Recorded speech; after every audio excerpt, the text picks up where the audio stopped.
Welcome to one of my Runeterra highlight videos. I highlight a different deck almost every single day of the week. If you enjoy the content, remember to like the video, subscribe to the channel, and leave a comment down below. Enjoy. Alright, so today we're going to be taking another look at a deck that we've played a few times in the past that I've really enjoyed. People that are frequenters to my stream know that I really love the Leona Daybreak package. She's just a very reasonable card, good stat line here. That's pretty quick to level up because she notably doesn't have to see you triggering Daybreak. Daybreak is a mechanic that gives you a bonus if it's the first card you've played in a round. So she's done something when she comes into play. And then her leveled mode says every time you trigger Daybreak, you get to stun something as well. So the Daybreak package that surrounds Leona typically is Solari Priestess to invoke a card that costs 4, 5, or 6, and then as well as some cheaper units, Solari Soldier and Solari Shield Bearer at the bottom of our curve that allow us to either play defensive against aggressive decks or apply pressure against other mid-range and control decks. As we go a little bit bigger in the Daybreak package, we also have a couple set of Ravi Daylight Spear, which this card's really powerful with Leona's leveled mode, especially because getting multiple Daybreaks in a turn lets leveled Leona stun multiple things on the other side of the board. Now, one thing this deck does that's kind of sweet, that's different from a lot of other Runeterra decks, is the fact that we're playing more than 2 different champions. So you have a hard limit of 6 total champions that you can include in your deck, but this deck has a good reason for playing a split of 3 total different champions. So Swain here is a champion we play 2 copies of. He says, Nexus Strike, deal 3 to the enemy Nexus. He levels when you dealt non-combat damage, and then his leveled, he has Fearsome, so he has a little bit of evasion. His leveled mode also lets you stun things, and then clears out your opponent's board if he connects. And one of the reasons, there's twofold reasons why we only play 2 Swains in this deck. The first is, if you look at all of the cards we're playing in this deck, well, we have, a couple of Flocks, a couple of Death's Hand, some Noxian Fervors, and even Broadback Protector is a roundabout way to level Swain. This deck, unlike the Bilgewater Swain decks or the Piltover Swain decks, does not level Swain super quickly. It's not uncommon for your Swain to not be leveled until, rounds 9 or 10 in this deck. And we have 3 copies of Leviathan at the top end of our curve here, which not only help us level Swain in those later rounds, but they also draw Swain. So this deck has what I would refer to as 5 virtual copies of Swain. So that way you can draw him somewhat consistently as you get in. Now, that 6th champion in this deck is another similar kind of tutor search-up package. We have Orion Sol here, which says on play you get to invoke Celestials, gives you lots of Celestial cards. It's really big cosmic space dragon that's hard for other people to go over the top of and creates pretty insurmountable card advantage as the game goes long. And we have 1 copy of Orion Sol along with 1 copy of Eclipse Dragon, which technically has Daybreak synergies with Leona. And the notable curve is you can play Eclipse Dragon on 7 to make Orion Sol cheap enough to play on 8. And then we have a cheeky copies of Dragon's Clutches here, which always draws 2 differently named dragons. So with Eclipse and Orion Sol being the only 2 dragons in our deck, if we hit our Dragon's Clutches, this guarantees turn 7 Eclipse, turn 8 Orion Sol. So similar to how the 3 boats give us virtual copies of Swain to have 5 Swains, the Dragon's Clutches here gives us 2 Orion Sol, so we have more ready access to it when it's good. So, yeah, I like this deck. I think it's got a good range. It can go under other control decks with the Daybreak package, and it can be defensive and close games out with the boat against aggressive and mid-range decks. So let's go ahead and dive into a few games here with this and see how it goes.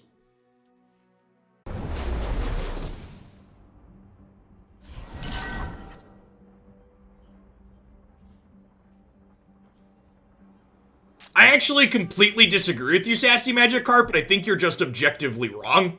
I don't even think that's an opinion. I think if you sat down and measured up, so you're saying the do they have it moment, as someone who's played an incredible amount of Magic the Gathering, far more Magic the Gathering games devolve into what I refer to as go fish games, where you're just asking yourself, does your opponent have the sweeper on 4? Do they have the removal spell? And that's literally the only thing that matters. I would actually argue the opposite. Getting your resources back every single turn and drawing a card every turn allows for a lot more player agency inside of the game itself because it allows players to make more decisions on every turn cycle. And when you combine the fact that... No, I'm not even talking about combat. I'm talking about purely how the turn system and resource system works. Ours is the one true light.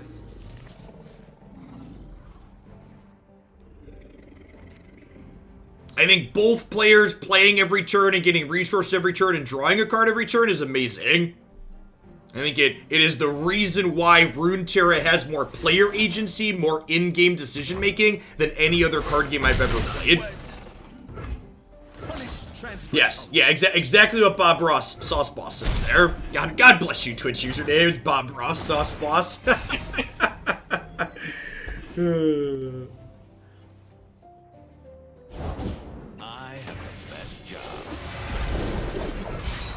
Opponent start is incredibly slow here, which is good for us. They're playing Jinx Draven, which is generally an aggressive deck.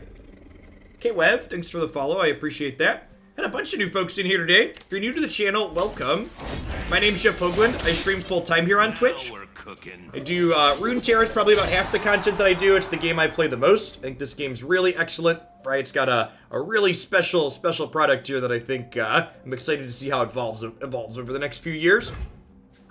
We play a ton of Constructed here. When the best of 3 pick ban gauntlets aren't going, we tend to play open on attacks with this 3-2 into here. We tend to play a lot of ladder. We're gonna be, after this gauntlet is done, we'll be playing some ladder with Go Twisted. If you enjoy seeing a wide range of Runeterra decks played, I also have a YouTube channel where I post deck highlights 5 to 6 days a week.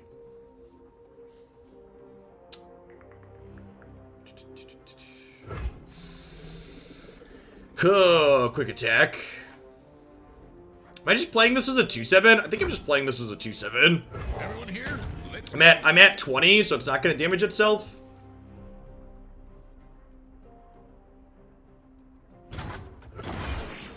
I'll protect you. Yeah, their axe play didn't quite make sense. They probably should have waited. No, it's just the deck page already in.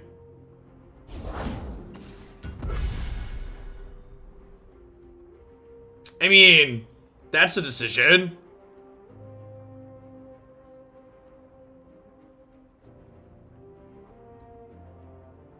Huh. So, do I play Solari Priestess looking for removal then? I think that might be the play, huh? I could also just play this to have a blocker, but if they were attacking, they would have started on attacks, right?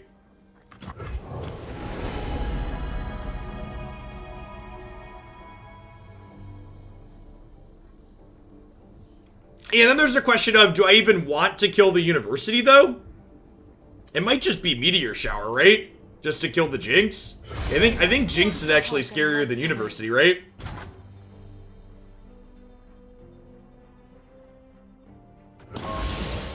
Stand back. We're doing it!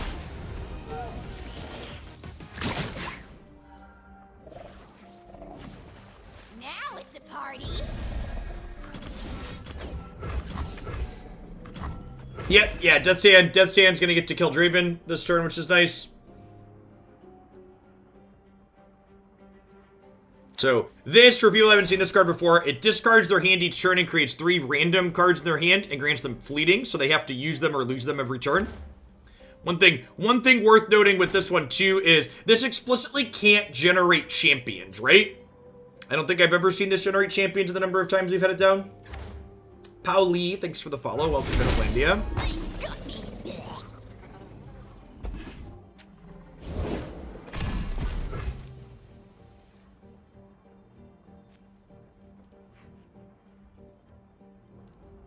That's a pretty chunky boy.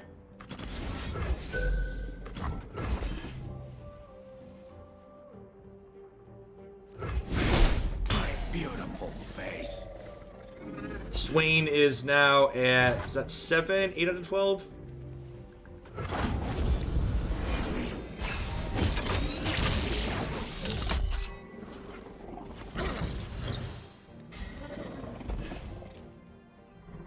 I mean, something that I think a lot of players, it's good to acknowledge is like, there's nothing wrong with enjoying a game because of nostalgia. I definitely think that a big part of Magic's success comes from its nostalgia at this point. And like, that's not a bad reason to enjoy something. Correct, it doesn't damage itself if it's not healing. Hey, Admain, thank you for the 43 months of Prime support. I really appreciate that. Welcome back. Hey, I'm glad you're enjoying it, Seth. Yeah, Oriental's a lot of fun. So, next turn, we're going to get to deploy Leviathan, which Leviathan plus Swain could be something that's strong enough to pound through University here.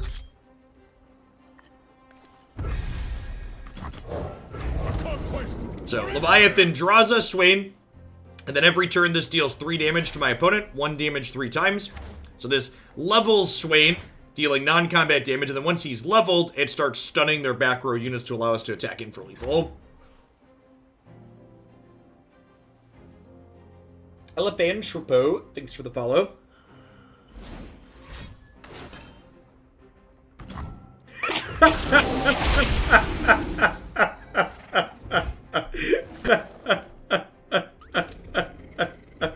Oh yeah, that's kind of funny. Pow! Right in the Nexus. It's fine, right? Just like draws me another Swain. It's whatever. It's no big, chat. No use crying over spilt boats.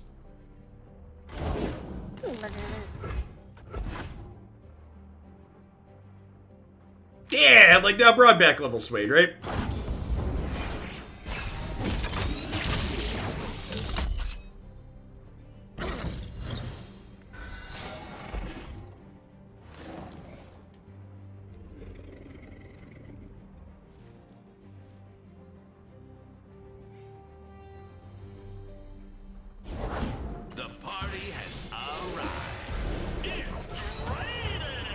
Surprise! It's a boat.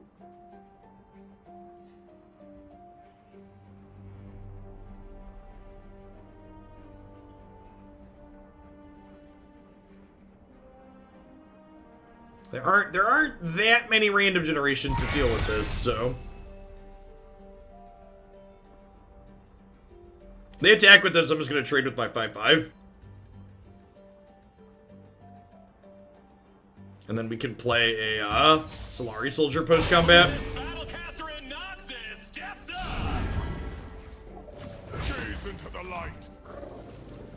No mercy for heretics. The guilty will bear.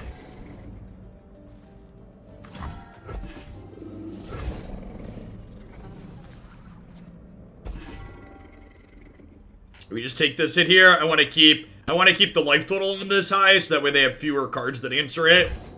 And we're at 13, and we're going to get to heal back up to 16 next turn. So.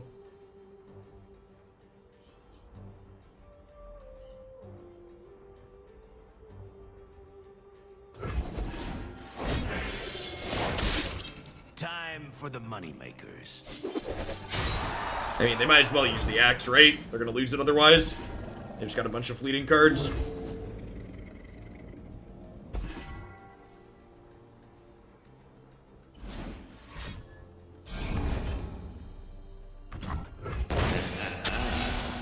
You got it.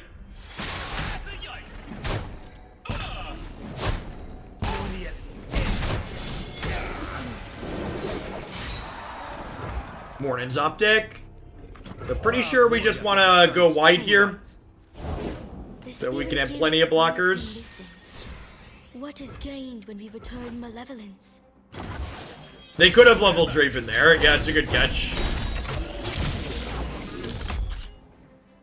Breathe in, breathe out.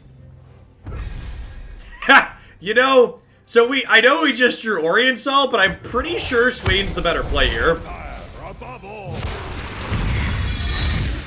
I think on the current board, controlling what they have going on with this is better.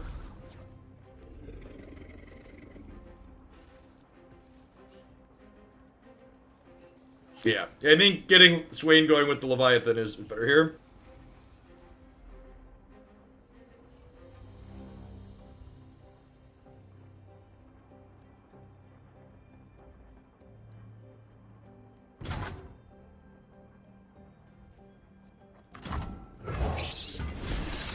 So, this deck that we're playing, I probably should have just passed there, is one of the kind of few examples in Runeterra where playing fewer or more than 2 champions is reasonable. So, I'm playing 2 copies of Swain only, because we have 3 Leviathans to draw into these copies of Swain. And then we're playing 1 copy of Orion Sol and 1 Eclipse Dragon with a copy of Dragon's Clutches to draw both of those. So we have what I would refer to as 5 virtual copies of Swain, because we have 2 to draw and then 3 boats that also draw him. And then we have 2 Orion Sols because we have 1 Orion Sol and 1 Dragon's Clutches to drive. And if you look at the card list in this deck, not having 3 Swains makes a lot of sense because our deck doesn't level Swain as rapidly as most other Swain decks do. Our number of things that deal non-combat damage are kind of limited. So waiting until we have Leviathan to get Swain is very reasonable most of the time, because he's not going to be leveled anyways, and we're going to wait for the boat to level him over the course of a couple of turns. Our 2 progress days in a row of progress weekend. Asking the real questions. Asking the real questions. I'm mulligan these 2. I think I'm going to keep House Spider and Leona. Love to find some other cheap Daybreak cards for this. Not amazing, but fine. Broadback Projector feels good against aggro. Perfect. So, we get to go Solari Soldier into House Spider. This could end up being another game where we end up being the beatdown if they find the Undying early. And thankfully, the way our hands are lined up here, we're going to be in a good spot to be the beatdown. The old attack for 5 on turn 2 in my sometimes controlling deck. The range of role assessment that this deck that we're playing right now could have is really satisfying as a player. Love it. This is mercy. What? Raise your weapon, Sunwood.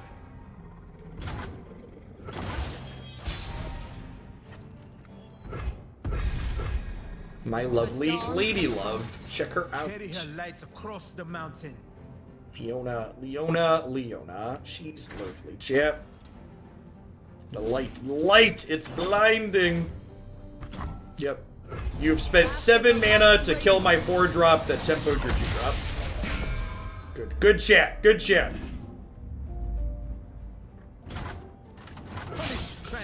to knock them to 8 here, and then Swain with Zenith Blade could very easily close this game out.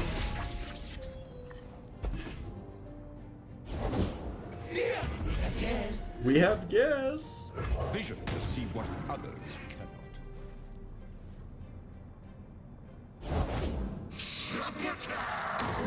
Damn sea.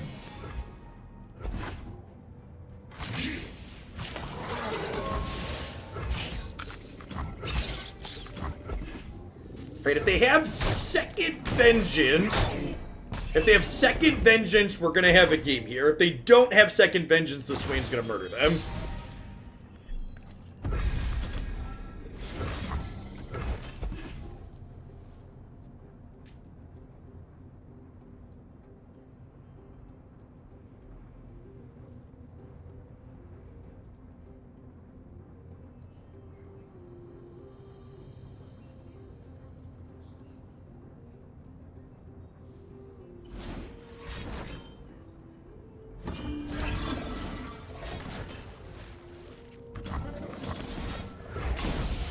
Hush, little baby, don't say a word. Swain's gonna buy you a mockingbird.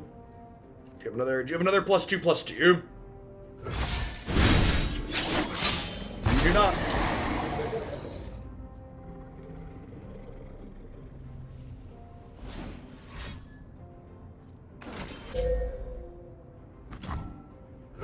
They have like go hard into Grass Spear? Witness Thanks. Go ahead. Scare me. Still dead. Such little life. Swain plus overwhelm, chat. Swain plus overwhelm. Love it.